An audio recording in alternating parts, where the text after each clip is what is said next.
Vous êtes toujours sur Via Mirabel, voyager autrement, c'est ce que propose l'équipe de l'association Échappée Australe. Des passionnés installés à Thionville créent des voyages sur mesure hors des sentiers battus. Un bon moyen de découvrir une région du monde pour laquelle ils ont eu un véritable coup de cœur, l'Afrique australe. Clément Pilchen, bonsoir. Bonsoir. Vous êtes le cofondateur d'Échappée Australe. Alors pourquoi avoir eu envie de fonder une association pour créer des voyages et les proposer à tout le monde ? Alors c'est une histoire qui remonte en fait à 2010, quand je terminais mes études. Je suis parti en Afrique du Sud pendant 2 mois avec ma compagne. C'était pour faire du volontariat et pour améliorer mon anglais en vue de mon diplôme. Et on a eu un vrai coup de cœur en fait pour l'Afrique du Sud et on a su qu'on ferait quelque chose avec l'Afrique du Sud plus tard. On a laissé mûrir le projet, tous les deux. Ma compagne, elle faisait de la comptabilité à l'époque. Elle s'est réorientée dans le tourisme. Moi, j'étais ingénieur. Et après, j'ai travaillé dans l'informatique. Et quand on était prêt, on a réussi à assembler tous les éléments. Et on s'est dit, mais il faut qu'on fasse en fait une agence de voyage différente sur l'Afrique du Sud. Donc en 2013, on a tout quitté et on est parti en Afrique du Sud pour vraiment explorer le pays pendant 7 mois, donc vraiment de fond en comble, tester des choses, ce qu'on peut faire, ce qu'on ne peut pas faire, etc. Et suite à ça, on a donc créé Échappée Australe sous forme d'association de tourisme.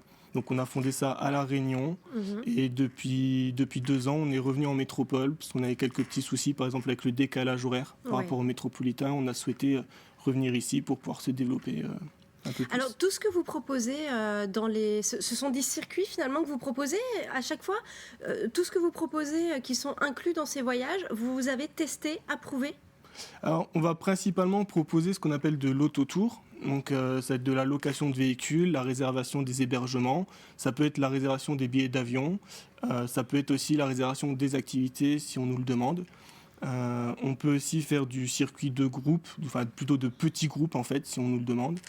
On va vraiment être sur du sur-mesure et effectivement avec des choses que nous avons testées. Puisque depuis cette époque, 2013-2014, où nous avons exploré l'Afrique du Sud, on a continué en fait de sillonner les différentes destinations et de tester que ce soit les hébergements, que ce soit les activités, etc.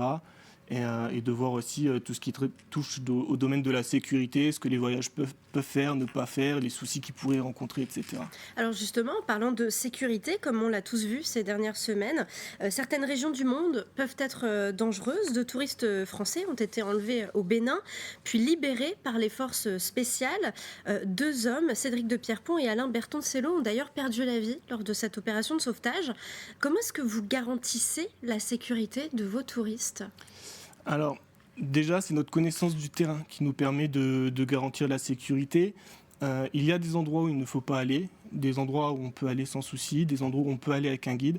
Nous, on le sait, parce qu'on a testé. On a même fait des choses qu'on ne suggère pas de le faire derrière, mais qui nous ont vraiment permis de tester les limites en fait, de chaque endroit. On fait également de la veille avec notamment le site France Diplomatie, avec les sites d'information pour les pays qui nous concernent, mais aussi avec les prestataires sur place, puisqu'on a créé en fait des liens assez forts avec les propriétaires des logements, puisqu'on travaille en direct avec eux, sans intermédiaire, on connaît vraiment ce qu'on propose.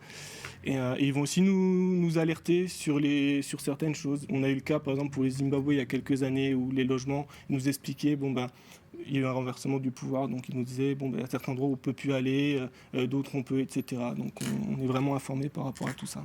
Est-ce que là, actuellement, vous avez déjà senti un impact sur les ventes de vos voyages suite à cette affaire au Bénin ou pas du tout ?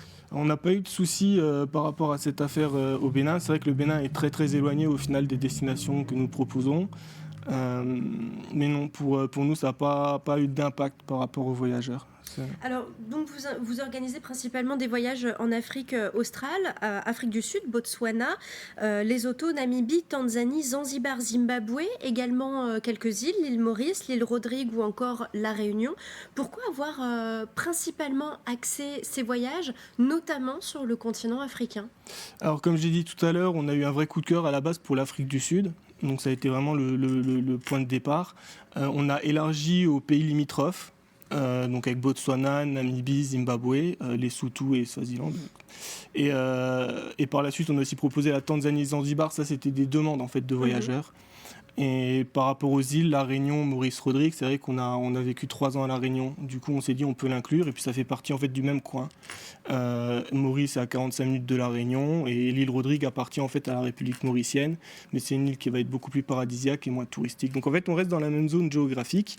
Cette volonté, c'est aussi le fait qu'on se place vraiment en expert. On connaît les destinations, on s'y rend régulièrement. Donc on doit se limiter en fait en termes de destination. On ne peut pas tous les ans aller dans tous les pays du monde. Donc on préfère se limiter à cette zone géographique et vraiment la maîtriser. Et tant pis si on ne peut pas aller partout. Et alors justement, est-ce que vous sensibilisez aussi les touristes aux cultures locales, à la préservation de la faune, de la flore ?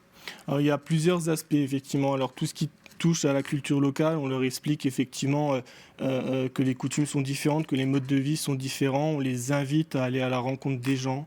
On peut aussi proposer des expériences dans des villages en Afrique, vraiment authentiques, sans folklore, pour voir la vraie vie.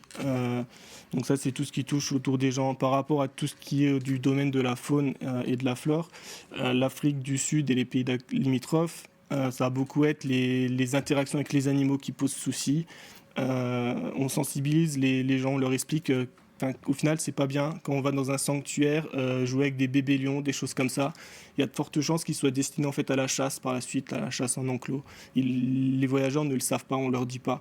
Mais au final ça participe à cette industrie de la chasse et tout ce qui tourne autour de la chasse, par rapport à notre éthique. C'est quelque chose que vous refusez. Voilà. Donc, on ne peut pas venir vous voir pour faire cette chasse au trophée non, ça on ne le propose pas. On ne propose pas tout ce qui est chasse, on ne propose pas l'interaction avec l'animal. On ne va pas non plus proposer les balades à dos d'éléphant qui sont très douloureuses au final pour les éléphants. Très bien. Eh bien, en tout cas, si jamais nos téléspectateurs ont envie d'en savoir un petit peu plus justement sur tous les voyages que vous proposez, ils peuvent se rendre sur votre site internet. Donc l'adresse c'est bien www.échappée-austral.com. Elle s'affiche d'ailleurs en bas de votre écran. On vous contacte directement par le site internet ? Voilà. En fait, on a le formulaire pour nous contacter ou par téléphone. Voilà. Très bien. Eh bien, merci beaucoup Clément Pilchen d'être venu sur notre plateau. Merci. Restez avec nous. Tout de suite, l'information continue sur Via Mirabel.